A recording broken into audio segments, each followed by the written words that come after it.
इस बार का कांग्रेस का मैनिफेस्टो देख लीजिए। कांग्रेस ने अपने मैनिफेस्टो में जो कहा है वो चिंताजनक है, गंभीर है। गोल ले लेंगे, सबको वितरित कर देंगे। और पहले जब उनकी सरकार थी उन्होंने कहा था कि देश की संपत्ति पर पहला अधिकार मुसलमानों का है।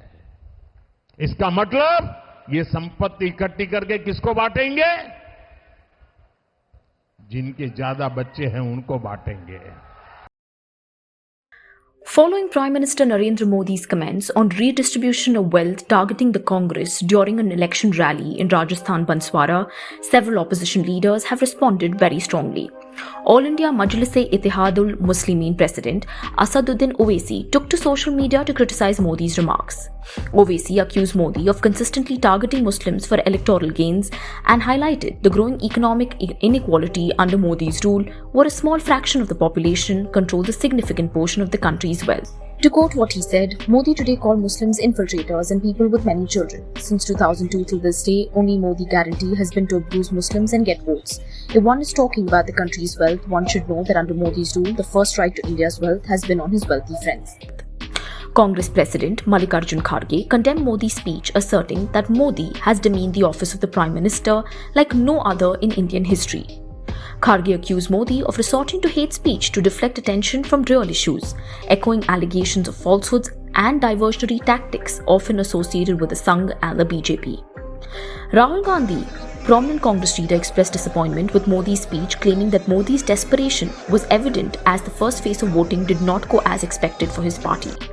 Gandhi emphasized the importance of focusing on real issues like unemployment and the country's future rather than being diverted by false narratives. So what exactly did the Prime Minister say at his Banswara rally? इस बार का कांग्रेस का manifesto देख लीजिए। कांग्रेस ने अपने manifesto में जो कहा है वो चिंताजनक है, गंभीर है। और ये माओवाद की सोच को धरती पर उतारने की उनकी कोशिश है। उन्होंने कहा है कि अगर कांग्रेस की सरकार बनेगी तो हर एक की प्रॉपर्टी का सर्वे किया जाएगा। हमारी बहनों के पास सोना कितना है उसकी जांच की जाएगी, उसका हिसाब लगाया जाएगा। हमारे आदिवासी परिवारों में चांदी होती है, सिल्वर कितना है उसका हिसाब लगाया जाएगा। सरकारी मुलाजिमों के पास कितना जगह है, क्या है, पैसे कहाँ है, नौकरी कहाँ है, उसकी जांच की जाएगी। इतना ही नहीं, आगे क्या कहा है, ये जो गोल्ड है बहनों का और जो संपत्ति है ये सबको समान रूप से वितरित कर दी जाएगी। क्या ये आपको मंजूर है? क्या गोल्ड ले लेंगे, सबको वितरित कर देंगे। और पहले जब उनकी सरकार थी उन्होंने कहा था कि देश की संपत्ति पर पहला अधिकार मुसलमानों का है। इसका मतलब ये संपत्ति इकट्ठी करके किसको बांटेंगे? जिनके ज्यादा बच्चे हैं उनको बांटेंगे।